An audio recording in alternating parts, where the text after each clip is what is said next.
Almighty God in heaven, we thank you for the privilege of working in your vineyard. And we just pray that your Holy Spirit be with us today, that we may do a perfect work for you. In Jesus' name, amen. Okay, so I'm used to quite an interactive class. Maybe I'll ask questions, but make sure you do just shout out, interrupt. If you have any questions or if you want me to repeat anything. Okay. So I was presenting November 5th as the date for the Sunday law, but I dropped that a month ago, just over a month ago. So I don't believe November 5th anymore. And I do believe July 18th, after a little bit of backwards and forwards in my mind and everything. Just by way of explanation, after Elder Terry spoke in France, is it 11th of February, something like that? She said a couple of things which I thought, oh dear, that collapses November 5th. We'll probably get into that a bit later on, if you want to. So I thought, okay, the only real option is July 18th. So I presented in Australia next, and I said I'm on board July 18th. Then I started, as you do, the days go by, you start to study, look into the questions and everything. And I started thinking, I'm not too sure now. So by the time we get to, I think it was last week, when I presented to South America, someone nailed it down and they said, tell us what date you believe. And I said, I'm not too sure. I'm kind of in between November 5th and July 18th. But since then, I've had all my questions answered. So I think I'm fully and finally on board July 18th. So July 18th, I've got that on the board as the National Sunday Law. Okay, so what I thought I'd do today is present something that Elder Terry has already presented in Fiji a couple of months ago. And if you remember, she did the 3 Romes. Okay, so it was an old study from a long time ago, way back in the beginning, that Elder Jeff did. Elder Jeff pioneered or whatever. And she compared and contrasted pagan Rome with papal Rome and then with modern Rome. I haven't put papal Rome up here because we haven't made any application of that. But this whole study is to do with Rome conquers 3 geographic territories until it rules the world supremely, before it rules the world supremely. And so the papal Rome is the Ostrogoths, the Heruli, the Vandals, that one. But we haven't made any application of those tribes or that story. So for Rome, I've left that line out. And I've put pagan Rome and I've put modern Rome because that's what the study is called. But we know modern Rome has nothing to do with end time events, apart from it being the counterfeit church. But I mean politically, socially, there's no Jesuits sneaking around or anything like that. So I've also put King of the North. Okay, I think that's probably more accurate. Okay, any questions before I actually start? Quick introduction.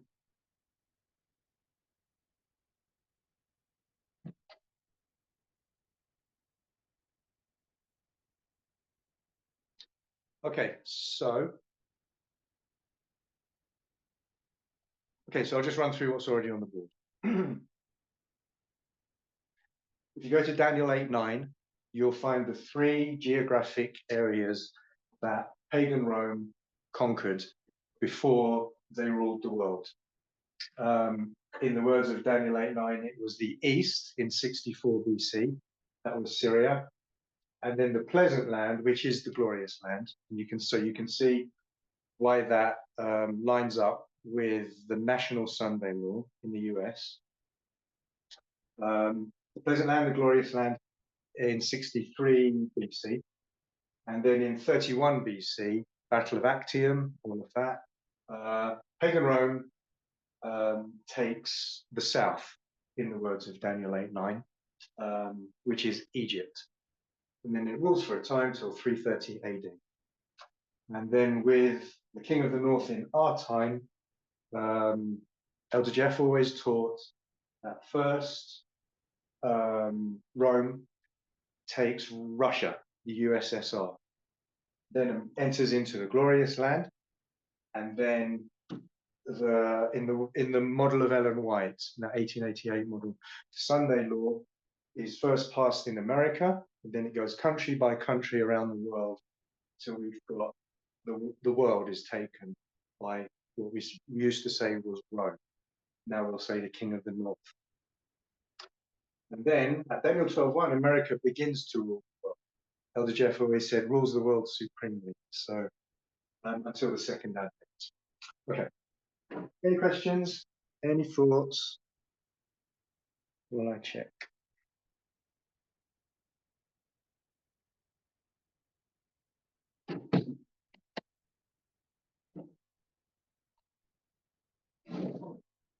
Okay, so way back in the day, Time of the End magazine, etc., Elder Jeff taught that the King of the South, Russia, Soviet Union, was conquered, killed, if you like, back here at the end of the Cold War. So 1989,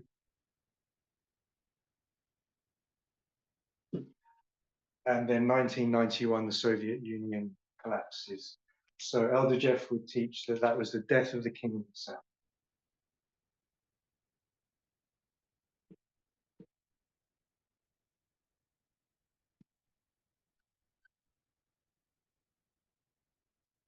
And he didn't ever think Russia would be another prophetic actor. So he always taught that that would be the complete death of the King of the South, the complete and final death.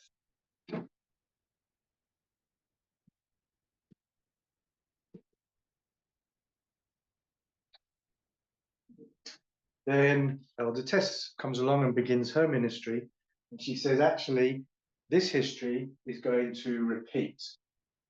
And from Panium until National Sunday Law, the King of the South is going to receive a deadly wound again, just like 1989, and then a death in 1990, and then the death in 1991 would be at Sunday Law. So Elder Tess says that's not actually the complete and final death of the King of the South. It resurrects, if you like. And then there's another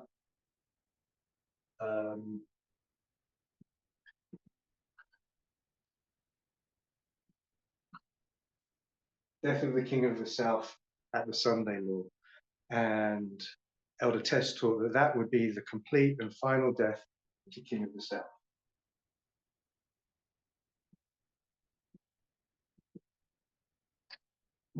Okay, any thoughts so far?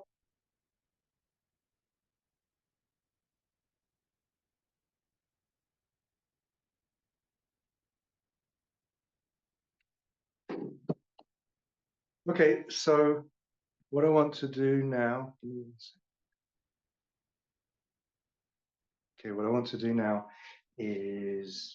compare and contrast to the King of the North.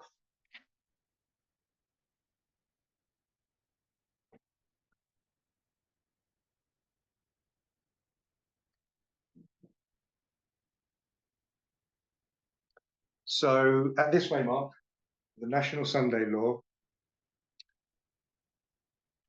Daniel 11:41 says, and the King of the North shall enter also into the glorious land. Okay, so now we teach that the King of the North, I'm going to say it this way for now, I'm going to say the King of the North is America. Okay, I know we're saying it's just the Republican Party, but for the purposes of the point I want to make now, I'm going to say the King of the North is America and the glorious land is America. So how does the United States enter also into the United States. And of course, in the words of Elder Tess, she would call that civil war or revolution, counter-revolution, or maybe war on the Western Front. Okay, so in other words, it's an internal struggle. And the King of the North wins or conquers the glorious land. So I'm going to put here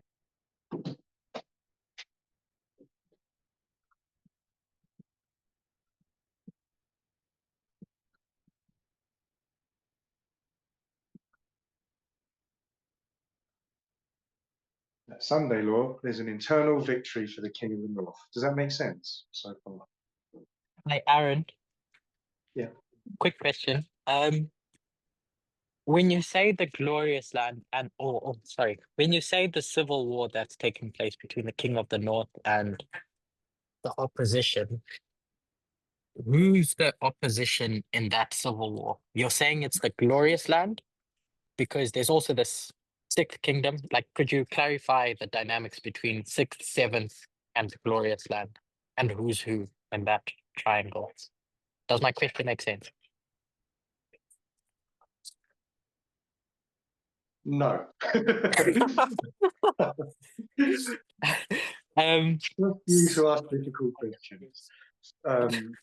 So first of all, maybe if you're already thinking something, or can anyone else No, answer? it's a genuine question, not with anything in my mind.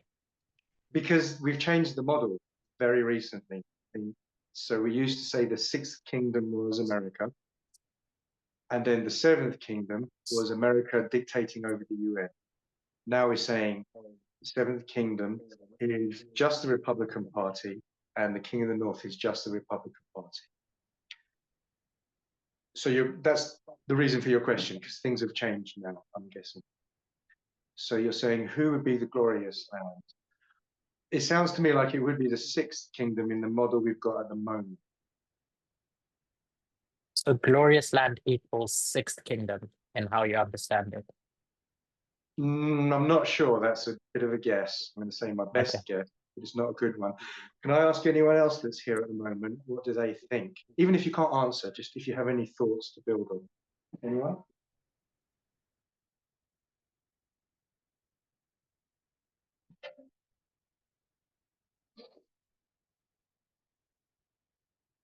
Trust Curtis. Okay. Okay, carry on. And we can continue dialoguing The another other time. thing is, okay. The other thing is there's anomalies that still need to be answered with this new model. So Mhm. um, maybe that's one of them. But I think for now, I'll put my bet on the sixth kingdom, and Okay. we'll see who wins the bet. Okay. Aaron, can I ask Um, a question? It's going oh, back. It's not about what was just discussed. If you could move to your left a teeny bit. So, oh, not that far. You said something about 1989, 1991. I think a wound and a death. It says death of the King of the South. Is that right? yes. And then you said something that Elder Tess taught that it's going to get repeated. Yes. And where did you mark 89 and 91? So, because we don't have 2001 on this, I didn't put the waymarks in. Let me do it in a different color. Flowers.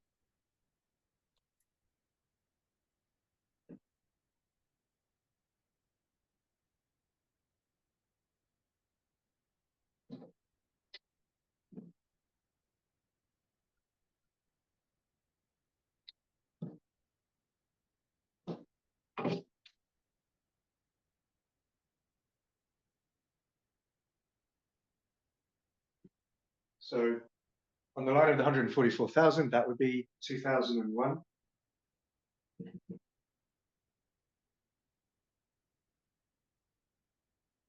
And 2021 is Panium, the formalization. And so Panium would have been the deadly wound, and National Sunday Law would have been the death. Does that make sense? And why is it 2021? because in October of 2021, the information war part. I meant prophetically, not literally. Don't know what you mean. Sorry. What do you mean? 2021 is Panium. Why would it be? Why is Panium marked as 1989? Oh, deadly wound. So the King of the South loses the information war here to the King of the North, Panium, Back in some history. in 2021, October, November, December. But Panium's a historical thing, Oh, battle. Well, would Panium be marked as the wound of the King of the South? yes. Okay, historically. Oh, it was just the only thing I remember is that it was a win for the King of the North. I don't know if, and it was a win with elephants and elephants at information war. But we would then say that would deadly be wound. a wound, not a death, because Yeah. because it's not the Sunday law. So all I'm thinking is it's actually Beneventum with Pyrrhus, not Panium. Yeah. At Beneventum, Pyrrhus loses, if you want to see that as a deadly wound, because he's been Okay. winning so. And then in Argos, the next battle, Sunday law, is when he actually dies. So I think it does fit. Okay. I wouldn't yeah. say. I just a second question. Say back in, I don't know, 2005 to 2015, that 10-year history, just randomly. We knew that Russia was doing things. Did we think Russia was dead, or did we think Russia had resurrected or was alive? Because you said Tess developed this idea from 21 to 24 that it was going to die again, repeating of 18, 1991. Before Tess ever taught, what was the movement's concept of Putin? Because we knew he was alive and kicking, and Crimea is 14, I think. Yes. Did we have some kind of notion that actually this is a dead person walking or he's resurrected without Tess clarifying that? So tested this in 2019. Yeah. And I remember being in Court Henry with Debbie at lunch, sitting opposite talking. And it was 2014 and Crimea, Russia. And Debbie said, this is definitely prophetic. And I said, no, it's not, because Russia's dead. It's no longer an actor, prophetic actor. And so, like, I was talking to you a lot and talking to Jeff a lot. So I think we just thought, yeah, complete death. And anything that's happening is just not important. Say, like, same as China or something like that. So, Debbie, you were right. Sorry. I think Debbie's here today. I'm not sure. Thank you. Okay. Anything else? Any other thoughts with anyone? Russia did 1989. Juicy idea. 1989. Ah, Can you read that out? The message that you're reading. that reminds me of something. Yeah. So that's a good. We used to teach Russia dead in 1989. It was Chawatu that then introduced the idea that 1989 was to the borders, not dead. Oh yeah. Now what was all that about? Question about. Go on. I just wanted to ask, did he introduce that, if I remember correctly, in the context of the studies he was doing in 2016 about when he went into Daniel 11 and Raphia, Panium, etc. He was trying to make that point. Yeah, That he was did. yeah. Yeah, Okay. he did. Way back, I remember talking to Elder Jeff and Pimenda, and I mentioned, when you look at the history, Egypt was taken twice. It was taken by Pompey and then Julius Caesar. Actually, a third time when Antony, dies in 31. And it was just kind of like, no, don't worry about it. And then when Chowder then did his history, how we got the King of the South, King of the North, and he brought the idea that actually in 1989, like it was in history, the king of the south was taken to the borders and wasn't completely destroyed. So now Putin, or the king of the south, has to be completely overthrown, as it was in history. 1989 was to the borders.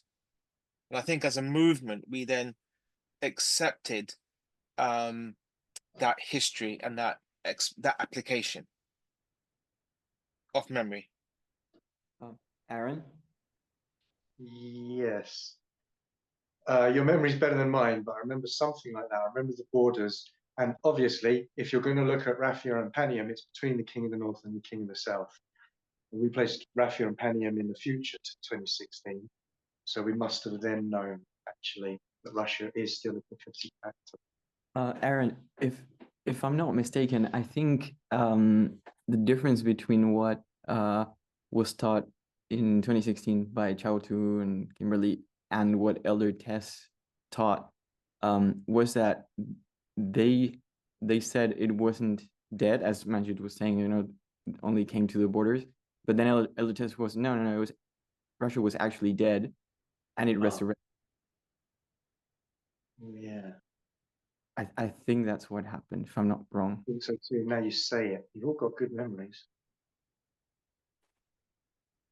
Okay. Anything else from anyone? Can you remember what that battle was? Where that was it actually Panium? Anybody remember what that battle was? Where Egypt came to the border and then they didn't enter Egypt, and there was something about up to the neck as well. We taught that too, and I was trying to find that. I think that's a Bible verse, but they went up to the neck, but they didn't conquer the head in that sense. So there was that concept. I thought he'd got it from Daniel 11, the wording, but neck isn't Daniel 11. Yeah, rusty history. Sorry. I can't answer that one. Which Okay. battle? I was wondering if Magic remembered what that battle was he talked about when it just went to No, the I think it was the history. It was the history. When he went to the history, it was to the borders, not completely destroyed. I don't think you actually see that in Daniel 11 okay. itself. Yeah, that's off memory. I remember he was studying a lot of the book of Maccabees, and a lot of information he got from that book. I think there was 2 books. He was like really like studying. So a lot of that information he got from some battles from the book of Maccabees, and he made application.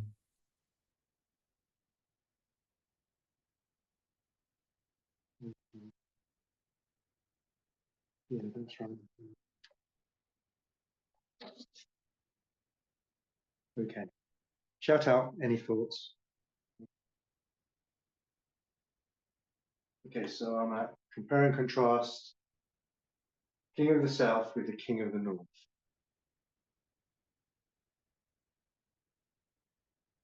And the King of the North has an internal victory at the National Sunday. And then, as I say, we've taught, in fact, it's just Adventism. So Adventism believes, Ellen White said, that in the 1888 literal Sunday law model, the national Sunday law is passed in the US, and then it spreads. It goes around the world, country by country, until Daniel 12:1. We used to call it the Universal Sunday Law, or we tend to call it now the Worldwide Sunday. And that's some of the logic as to why that's Daniel 12:1. Because once everyone's been tested, then nothing left to do. Let's just close the show, close of probation at that point there. And you can get some of those references from Last Day Events 135.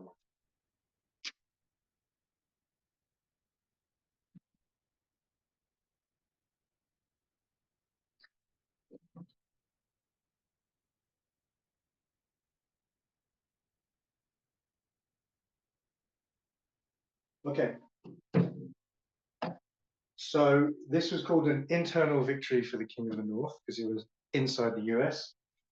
And these are the countries outside of the US.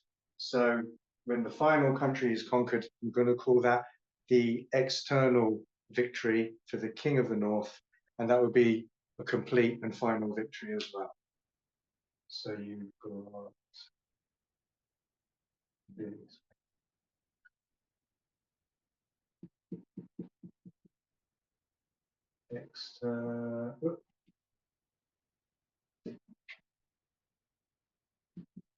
External.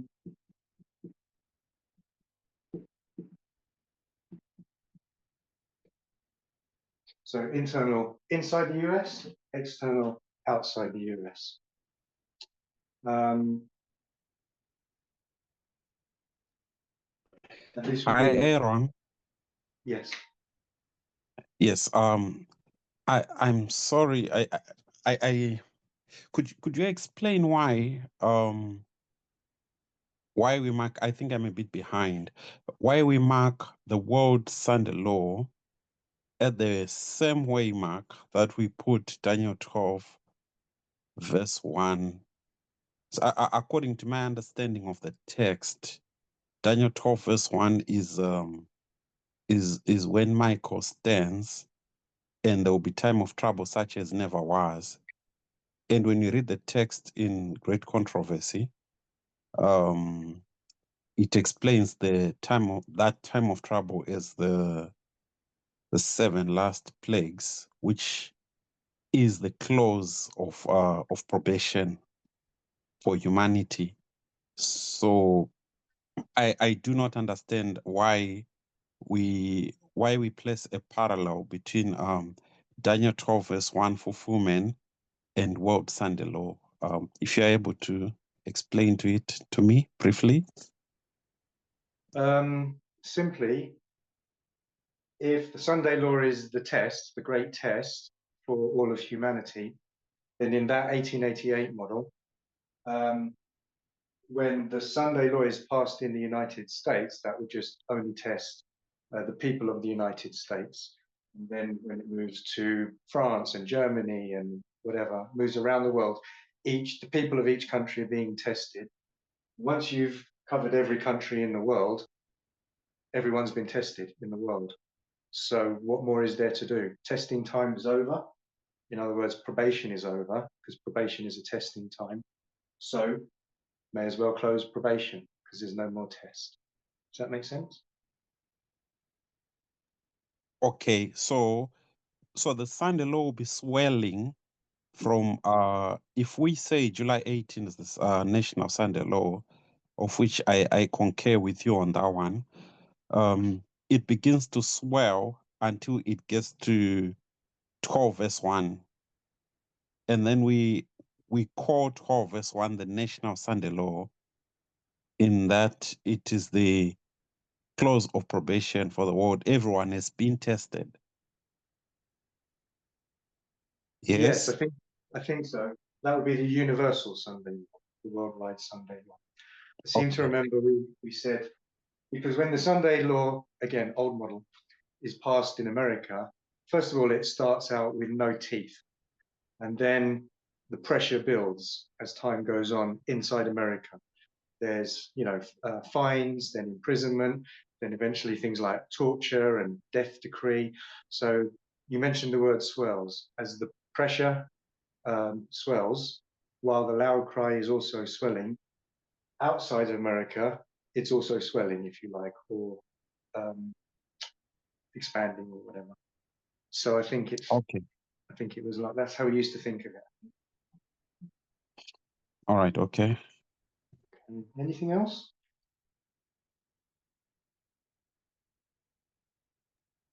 Yeah, Aaron, if thinking about that point, and thinking about how Elder Jeff developed that model of national Sunday law and global Sunday law,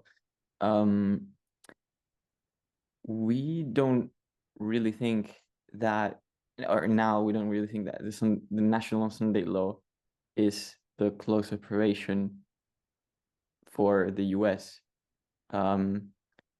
So I think he based, as you were saying, he kind of based his argument on that, but we changed our mind, or did we?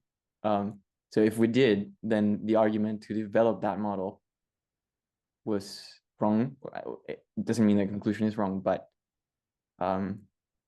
at least the argument. I don't know if that makes sense. So you used to say the Sunday law is the close of probation for America, you're saying, for the US. Well, that's yeah, and that's what you said, right? Like when you explained how we came up with that model. There's been so many changes in such a short time recently.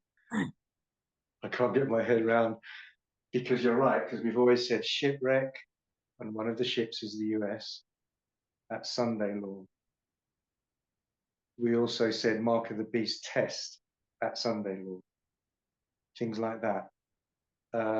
Shut door for Laodicea at Sunday law. So with the changes we've made, I'm wondering if other things have to get changed as well. So Yeah. that makes sense, yeah. Difficult Sorry questions at about it. 6:30 in the morning, honestly. Sorry about that. Okay, there's another, I don't know, but probably, yeah, things will, it'll probably end up being that way, yeah. Okay. Anything else?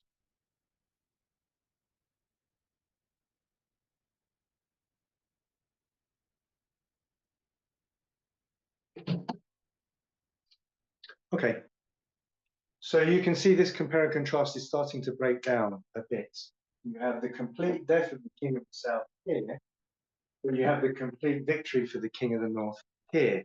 So it's not really working out very well. Okay, so you have the internal victory for the king of the north at National Sunday Law. You have the external victory for the king of the north at Daniel 12 or worldwide Sunday. So with compare and contrast parallel methodology, you would think then that there's an internal death for the king of the south as well as an external, and that's nothing new. So Elder Terry has already said the internal death for the king of the south at the National Sunday Law is Navalny. I'll put that on the board in a second. And Navalny died or was murdered February 2024. And so it fits quite nicely. So let me do that. So instead of saying this is the complete death of the south,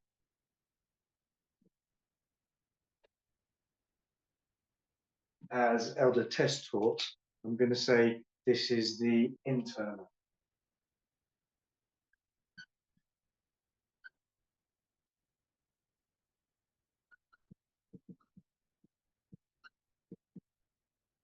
Navalny, okay, which would be the death of Navalny.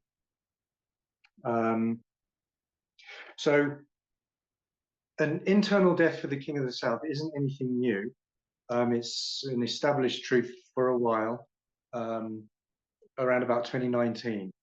It's just that no application was ever made before Elder Terry made that application, and it hadn't been revisited until she did so. I seem to remember in 2019, Elder Parminder saying that the King of the North just says to the King of the South, "Hey, King of the South, here's a sword. Why don't you kill yourself?" And the King of the South says, "Okay, then." I couldn't find the clip. Do you remember that, Elder Parminder, or you don't remember? Remember Actually, even saying I do remember saying that, funnily enough. it? I don't remember where. I seem to remember I was living in Spain, so that would be 2019. So Do you remember the context? yeah, it was to do with the papacy doesn't have an army, and Elder Parminder was saying, what's the name of the guards in the Vatican with the furry hats and the flowers and ceremonial guards? Swiss guard? Swiss guard. He's saying, do you really think the Swiss guard are going to invade America, invade the United States, or something like that? And then he says, no, the King of the South kills itself. The King of the North says, here's a sword, and all of that. So you could always search for Swiss guard or something like that if you're looking for it. Okay. Aaron, Yes, can I ask something about the death of the King of the South? please. So I understand the parallel and the comparison, but about saying that Navalny is the internal death of the King of the South, well, I'm gonna say you or Elder or whatever, saying that Navalny is the King of the South and it dies, or that the death of Navalny causes the death of Putin or something like that. I think the second one, the latter one. I Okay. think that, and we have to see how it plays out. But that would be bad for Putin. The death of Navalny, bad for Putin. I'm assuming something like he was the head of the opposition, and so he must have had a good amount of support inside Russia, and one day this will come back to haunt Putin or something like that. I don't know. I'm not too sure. Because That makes sense. from what I was reading, it hasn't had much impact yet, at least. Yeah, I So know, a year on now as well.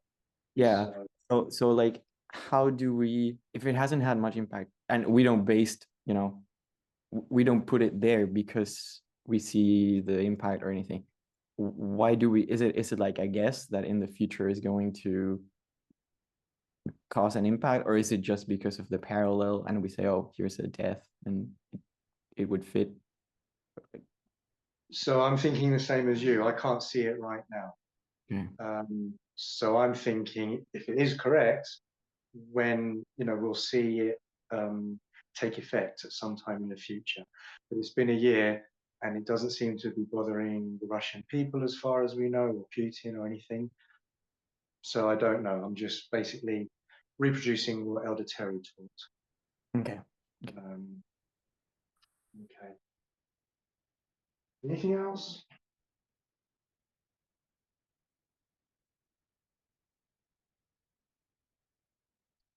So Elder Terry now has made application of the suicide or the internal death of the King of the South.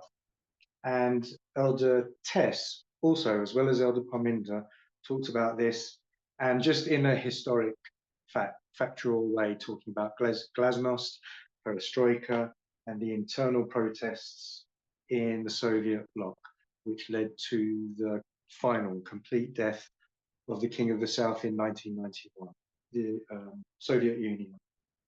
So if we're going to repeat history, there should be an internal death of the King of the South, then followed by an external death of the King of the South at the same way mark. So internal, inside Russia, external would be outside Russia. So what would that be? What theatre would the external death of the King of the South be over?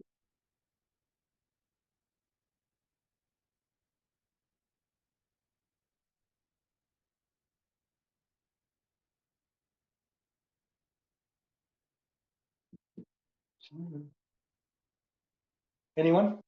What external theatre outside of Russia would be the death of the King of the South?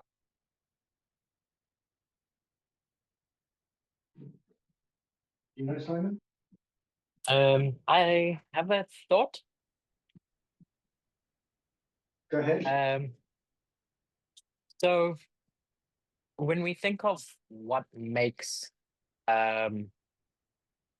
what this battle of the King of the North and the King of the South was over, it was over being a superpower. And so in 1989, George Bush is like New World Order, and he says it's within a specific context. But the premise of that is that now that the USSR is dead, it's a unipolar world. There's only one big dog on the show.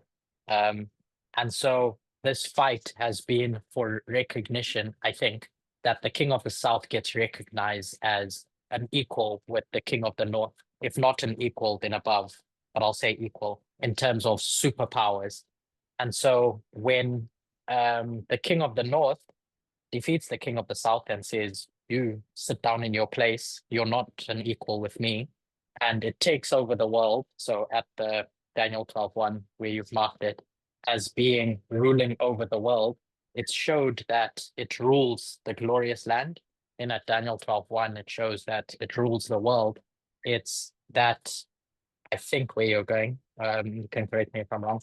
Like saying to Putin, yeah, you can't rival me. There's no equal superpowers. It's me and everyone else is subservient to me. So that being the marker for the death of the King of the South. The death of the King of the South is the death to its mission as wanting to be a superpower, I think.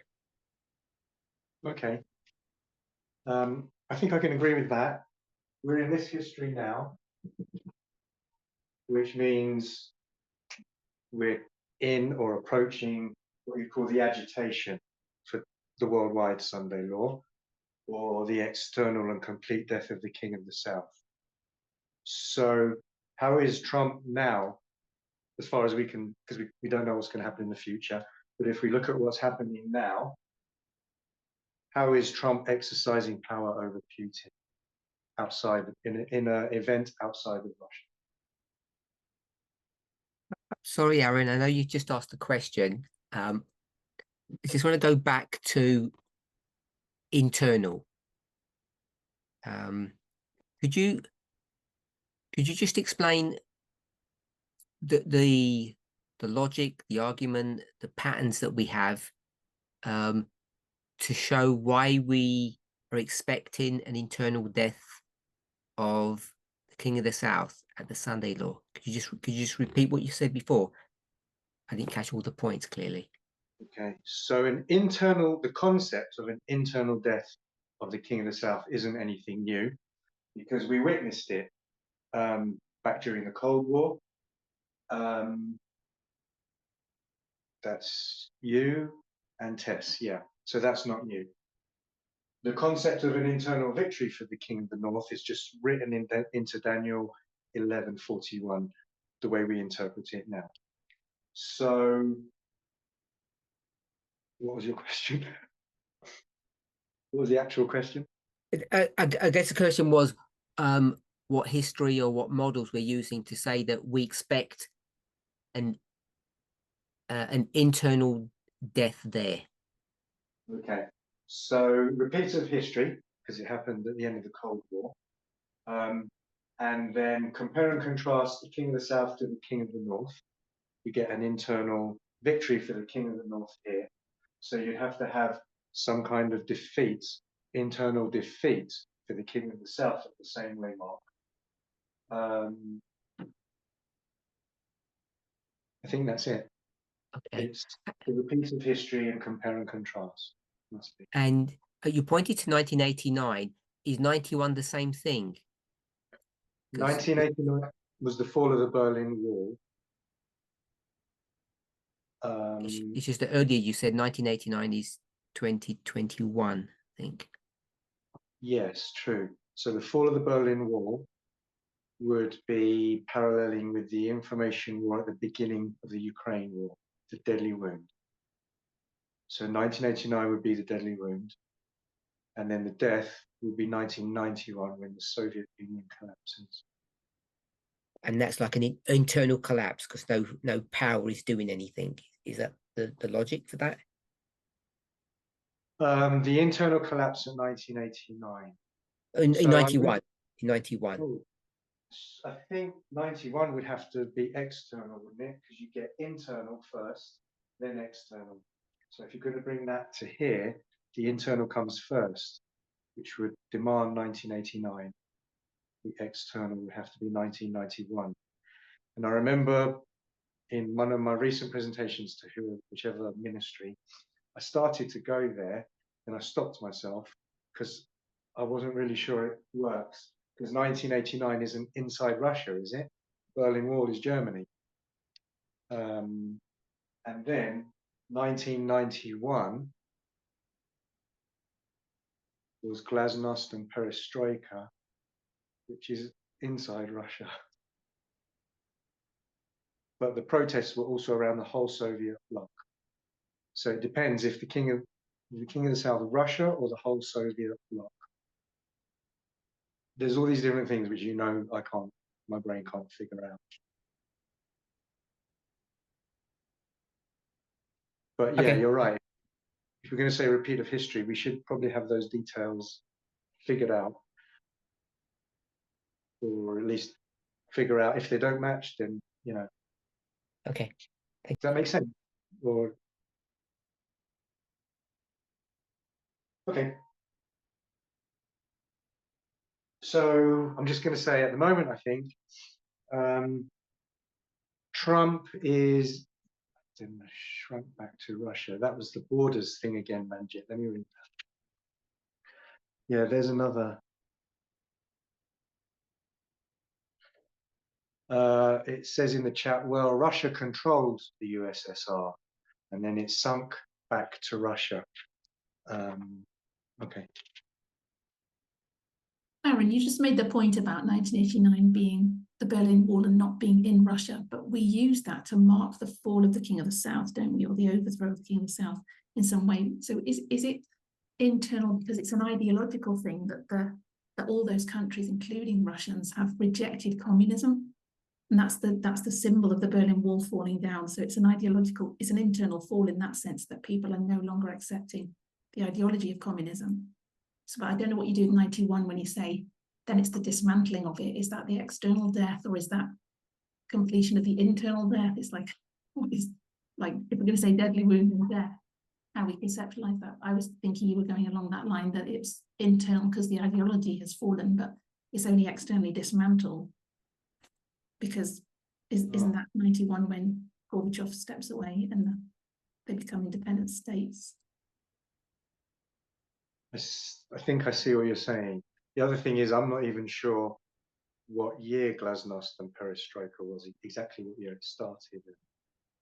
Was it 1989 or 1990? Gorbachev, 1989. So I don't even know the details of the history well enough. But good thought anyway.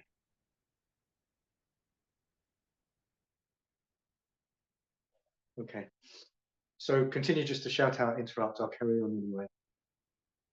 So I think at the moment, if we're on that dot there, then you can see Trump exercising power over Putin through the Ukraine peace talks. That's Trump's peace deal. And he's dictating the terms to everyone. He's telling Ukraine, you can't even be in the talks. By the way, you have to give us 50% of your mineral rights.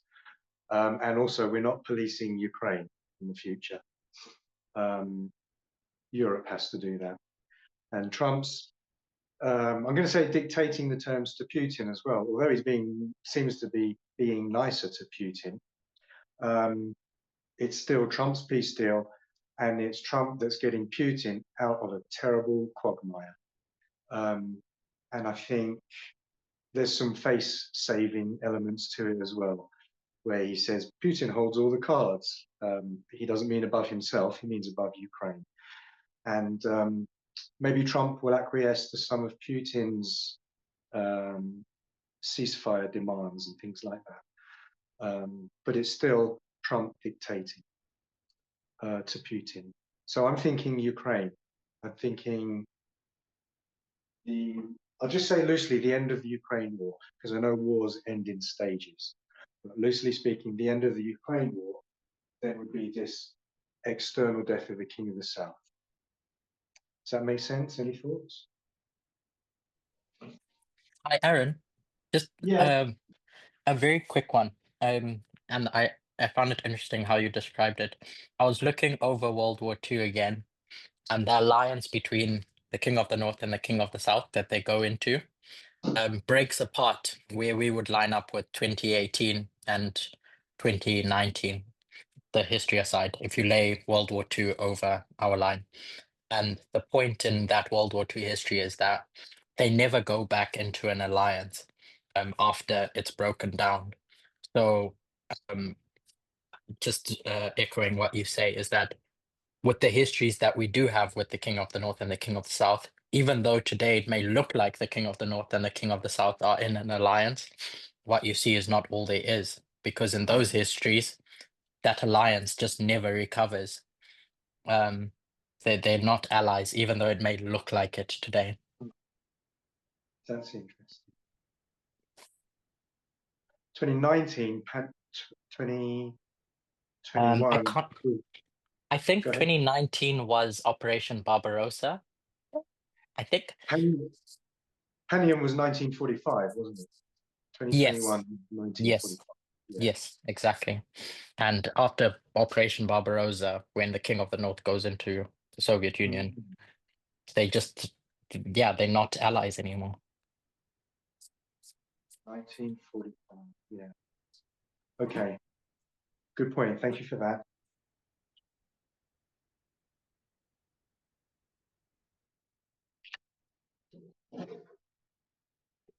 Anything else?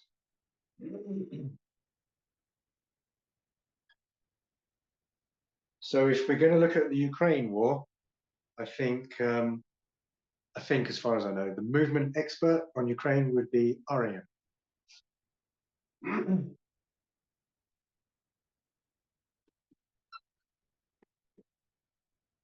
And he's already put, excuse me, he's already put the peace deal into his structure and his lines, which I won't go through now, but he's already placed the peace deal as the story for the Ukraine war. And what Aryan teaches is that that the National Sunday Law is yet future, and it's going to be, I'll say again, the end of the Ukraine war. But I did ask him exactly which point, because you've got peace deal, then you've got negotiations, various things happen in the build up to the end of the war. And he said he wasn't too sure right now, at least when I asked him a few weeks ago. So I'll just put the end of the Ukraine.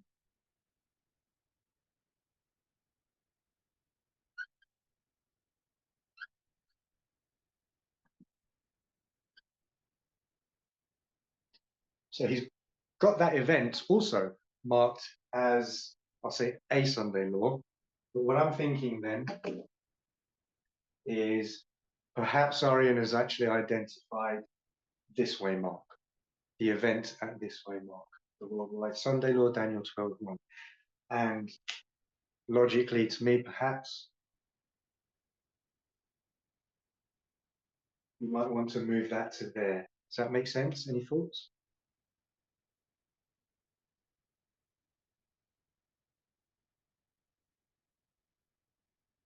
And then, of course, with your line upon line, you've got this here. You've got, in the words of Daniel 8:9, you've got the South conquered.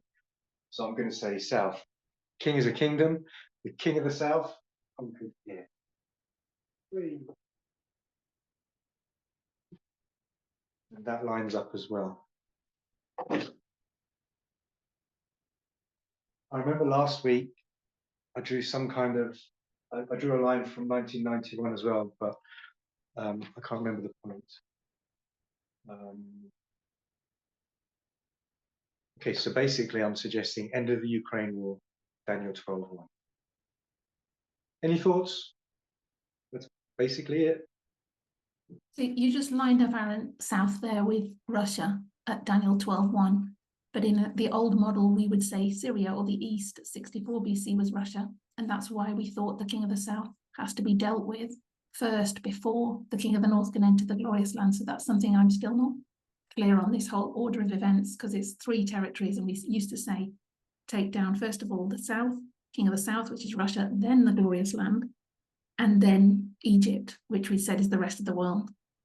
And you're marking the rest of the world at Daniel 12:1, which we would have said in the past was Egypt, but you've just called it South as in Russia. So it feels like mixing the terms when you do that. Yeah. I don't know whether, yeah, go on. That's something I still struggle with explaining.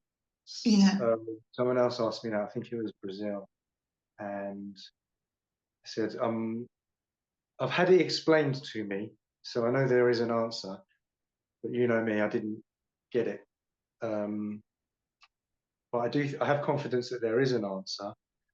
The answer, which it's a bit of a different question, because you're saying the East or Syria was identified as Russia in the past. Yeah. LDJ model. I forgot about that, even though it's staring me in the face. I didn't think of that until you just said it. And then we'd go to the Daniel 11, 40 to 45, and we'd say the terms are King of the South, Glorious Land, and Egypt, and we'd make application of them. So we'd say that the King of the North first has to deal with the King of the South before it can enter the Glorious Land. And of course, what we're saying now is it's kind of running concurrently because we understand more about Russia not being dead, really. And it's got this wound now, so it's kind of dying, but it's not dead until we get to Egypt there, or we get to that Daniel 12:1. And then because it is part of the world, it's going to die there, really. So it's still running concurrently, it seems, with the Glorious Land, with entering the Glorious Land. So it's not first and second in that narrative, it's progressive and combining or concurrent. And that's something I still haven't got to grips with, I don't think, how that works.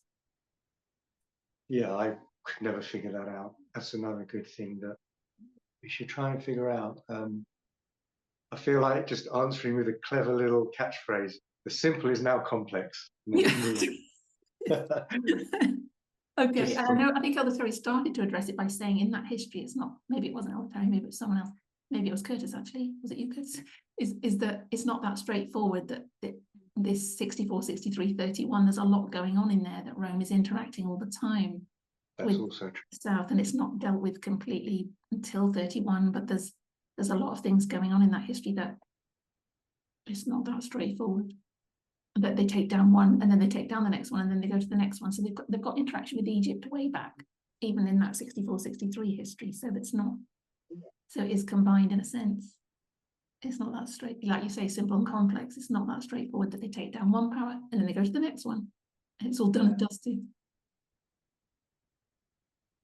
It's a good point, really good point. I don't know. I'll leave that to you to figure out. That's your homework. You've got until next week. I got lost. Could I just clarify? Is the conversation about? Because I was going to ask it at the beginning, but I didn't want to. 64 BC.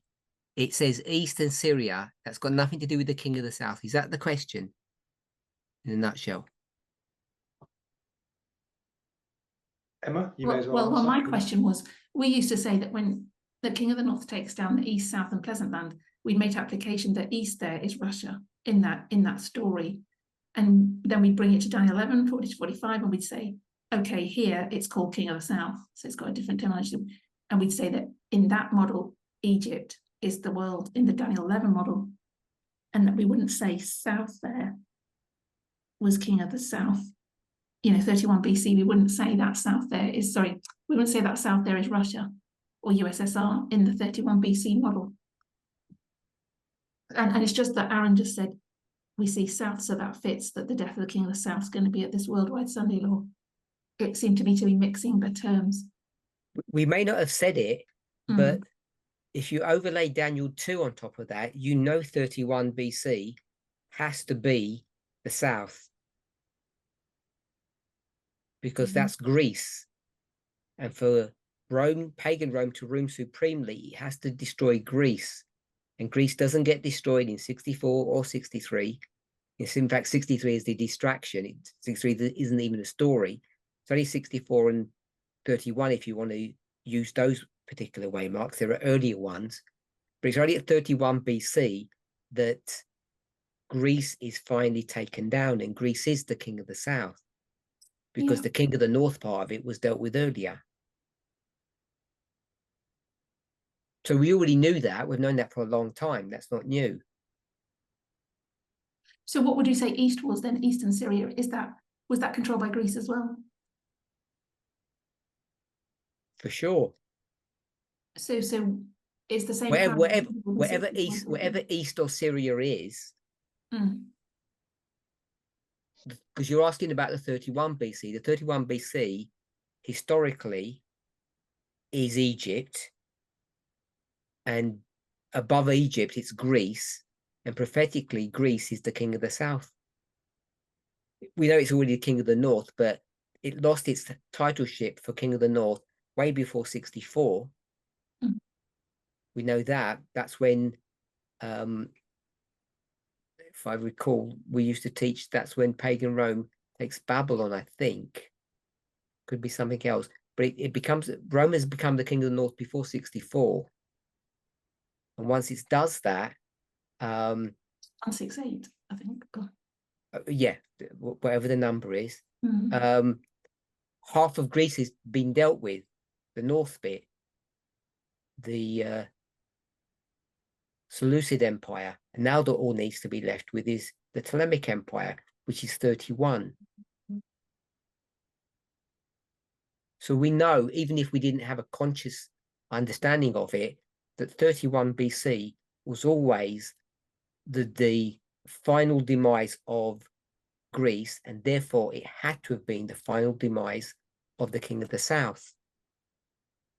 Whatever we believed Daniel 11:40 to 45 was teaching. Okay, so if you make that, Because that goes back to Ignatius's question. in 31, if you make that king of the south, what's 64 then? Whatever it is, it is.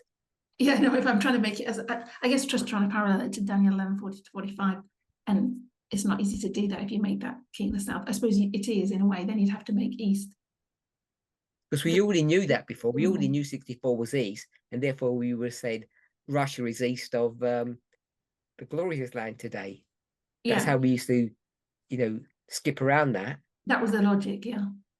Oh Because yeah. you're trying to make those three powers the same Yeah, as so, we had with Daniel 11. so we were aware of that. Yeah. Because that fits the three powers. You're going to say that south there is Egypt. Sorry, Egypt is the same as the one in Daniel 11:40 to 45. Pleasant lands, glorious land, and east is So, Russia, is king of the south. But is in that wrong? story, Wrong? in that story, historically, Mm, whatever the east is, whatever Syria is, mm. that's Greece. And whatever the pleasant land is, that's Greece. And whatever Egypt is, it's Greece. These are territories that are owned by Greece.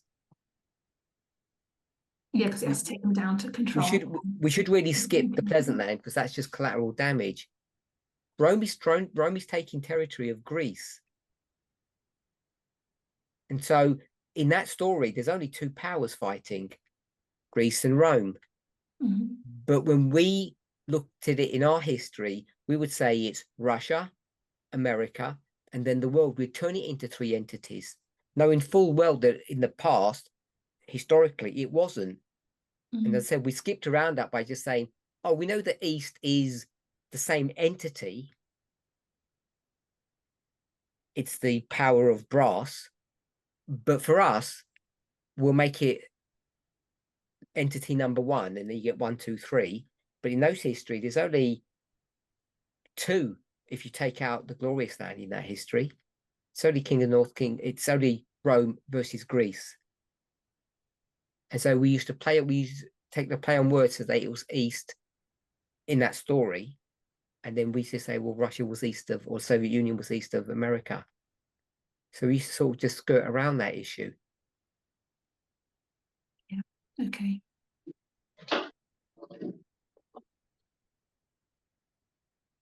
You don't sound happy. No, I understand what you're saying. Yeah, but you don't sound happy about what I'm saying.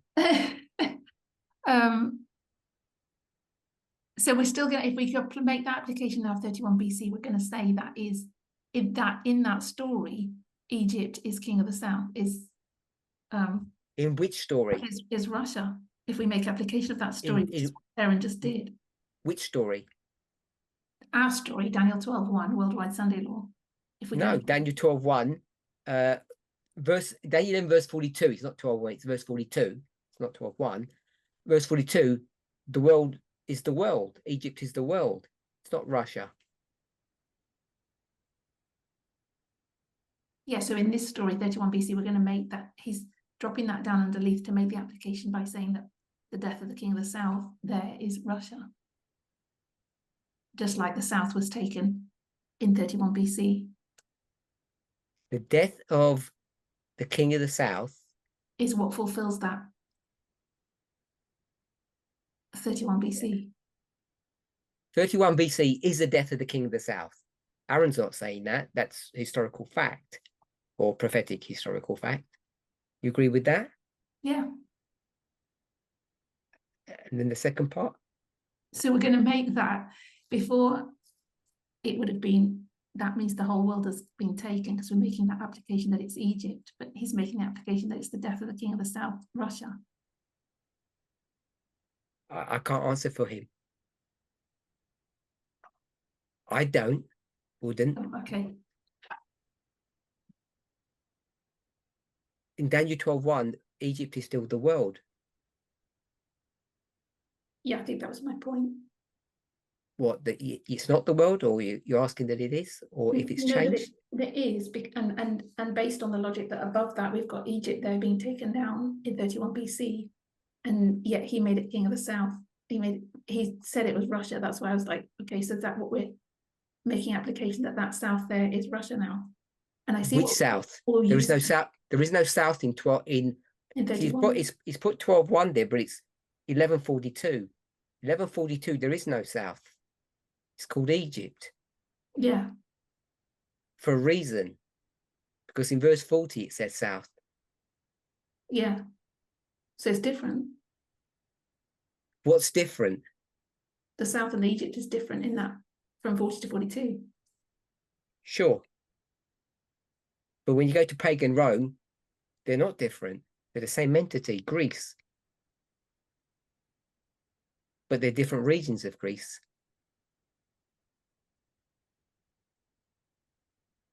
Yeah. So I think my question, well, go on, never mind. I'm not sure what my question was now. I think it's the fact that he applied that south there to Russia, the death of Russia. Can we use that 31 BC to say that Russia's going to die because it's south at Daniel 12:1? Because that's the last kind of, but you're saying it's still Egypt, and I think that's why I was saying it's still Egypt. So from Daniel 11:42, so why are we going to make that south there? We're going to apply it as well to the death of the king of the south, to the death of Russia. We're making it a double thing because we can see that in the model you described. What's a double thing? It's two applications, two things going on at once. There's one thing is Egypt, Two separate things happening at the same time. If that's what you mean. Yes, and he's making that application from that 31 BC. What about if I said it this way? Greece is the world. Mm-hmm. You happy with that? In that story in the top line, yeah. In Daniel 2, Greece is the world. Daniel 2, okay. It says it in the verses. I can't remember. Yeah. It says it's the only power that's identified as the world. Yeah. So then there's another power that's going to come, and it's going to take Greece, which means it's going to take over the world. Mm-hmm. The first part of the world it takes over is in 1989. Yeah. The second part of the world it takes over is 2024. Yeah.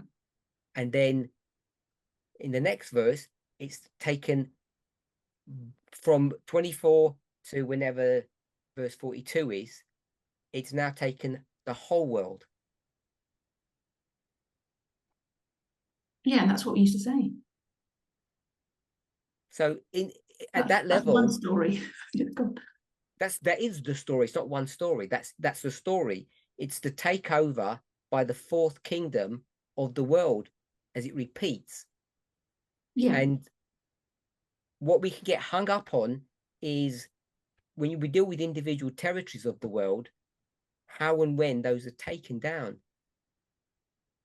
Because if you want to talk about Russia or the Soviet Union, you'll see at every single waymark. You see at 1989, 2024, and 12:1. That's shown there.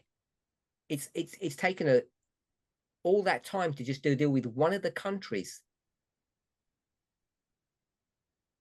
Literally. Yeah, and that's the complexity. I think the old model said it's going to have dealt with that country by July 18th, by 2024. One of the old models said it was going to, but, but another old model was staring us in the face saying it's not going to. Yeah, because it's still part of Greece and it's still dealing with, Okay. And we can't have one model trump another one. What do you mean trump another one? Replace? Beat.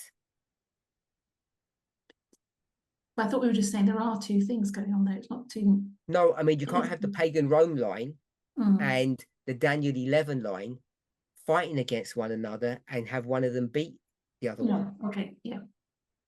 They both have to work So we if they're reconcile. both correct. Yeah.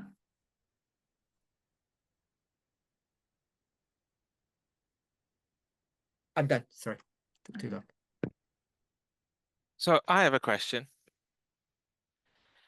If 1989, we have the, as you call it, the wound, sequentially, then the King of the North can't take the glorious land until the King of the South is dead. So we're saying in our new model that Republican Party's taken over the glorious land. And we're saying Sunday law is July 18, yet King of the South is still alive. Are we saying sequentially it doesn't have to do that?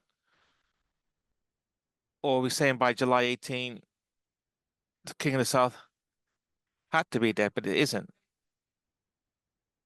Anyway, over to you. I'm not sure I even understand the question at this stage. Hold on. Oh, sorry, Aaron. I put it in the chat box anyway. Over to you, Emma, Elder Parminder. Elder Emma.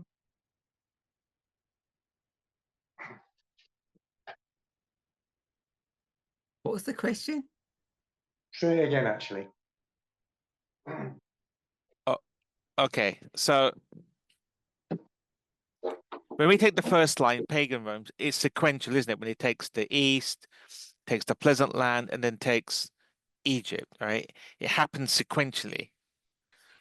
And then we used to teach that, okay, 1989, King of the South is taken. And so the next event was the glorious land to be taken. But then we said, oh no, King of the South hasn't been killed yet. So sequentially, even in our time, should not the King of the South be killed first before the King of the North can take the glorious land? I'm just saying, are we no longer saying it's a sequential thing? That's my question. That was my question. That we just. Oh, okay. Yeah, it was a good question. You didn't get the answer though. No, I didn't. Yeah, February is before July.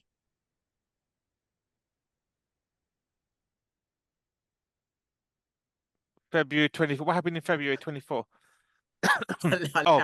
Oh, For now, Navalny. Okay. Internally killed Russia. Can you do that though? Because it's the same way mark. I was being flippant. Sorry, shouldn't be flippant in a serious study.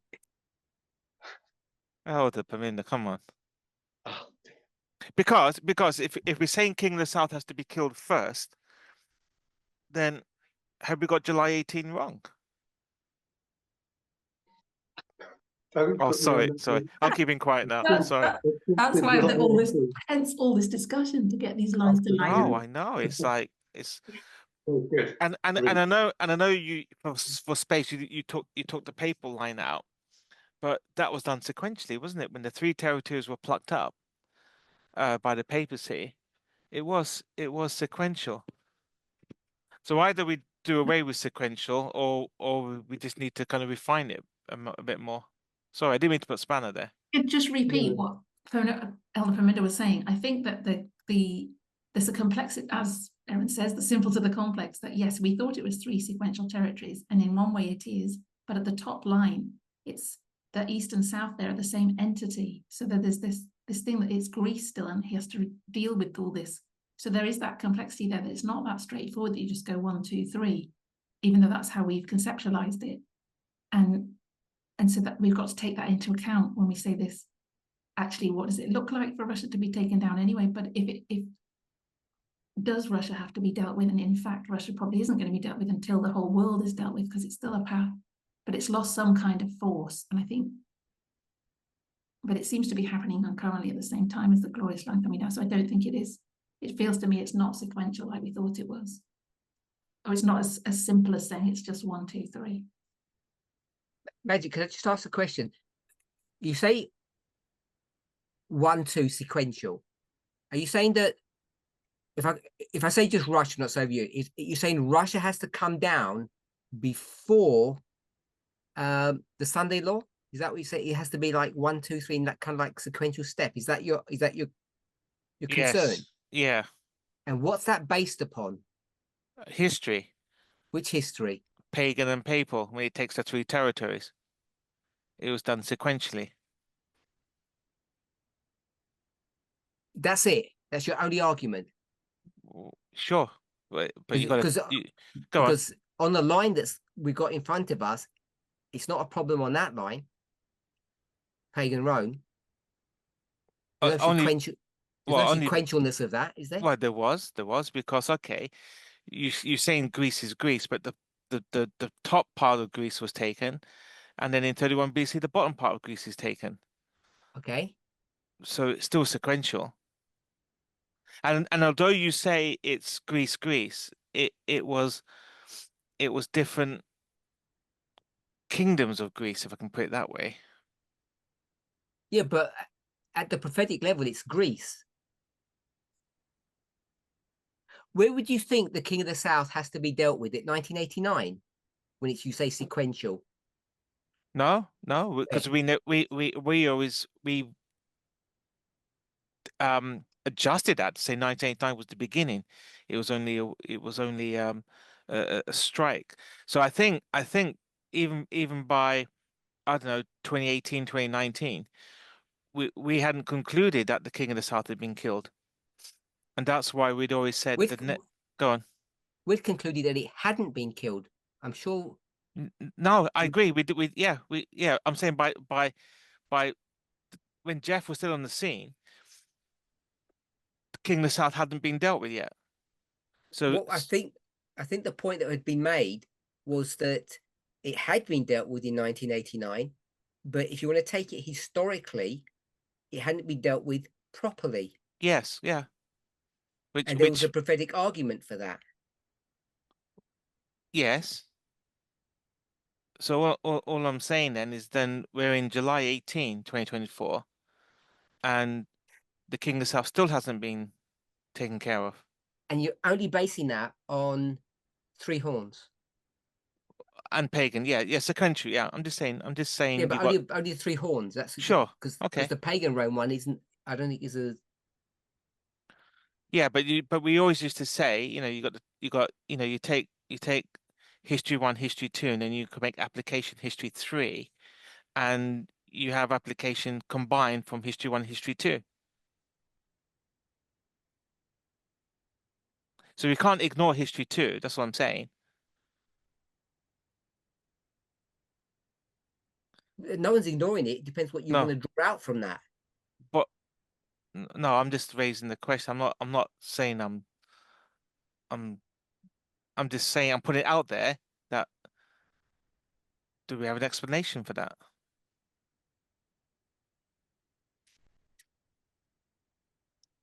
Maybe it's a good time for a break. I don't know. Okay, I'll stop speaking. No, I think it needs to be thrashed out, isn't it? Because when we present these things, it needs to be watertight. And it's only now I'm thinking, it doesn't look watertight to me, but I'm saying, and as Aaron has pointed out a couple of times, and in the past, things which look a bit blurry, get ironed out or come out in the wash. I think we need an answer there. I don't think we can just brush it off.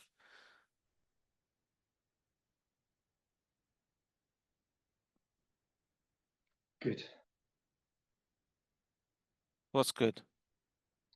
Good dialogue. I Oh, followed about the thought of it. I'm going to have to rewatch it and rewatch it and rewatch it. okay. I mean, I understand your point. And Yeah, I yeah. I think I'm not. I I think don't have an answer. I don't have all the answer. I'm just saying. I'm just yeah, looking at it now, proper, and thinking, okay, these thoughts are just coming to me. yeah.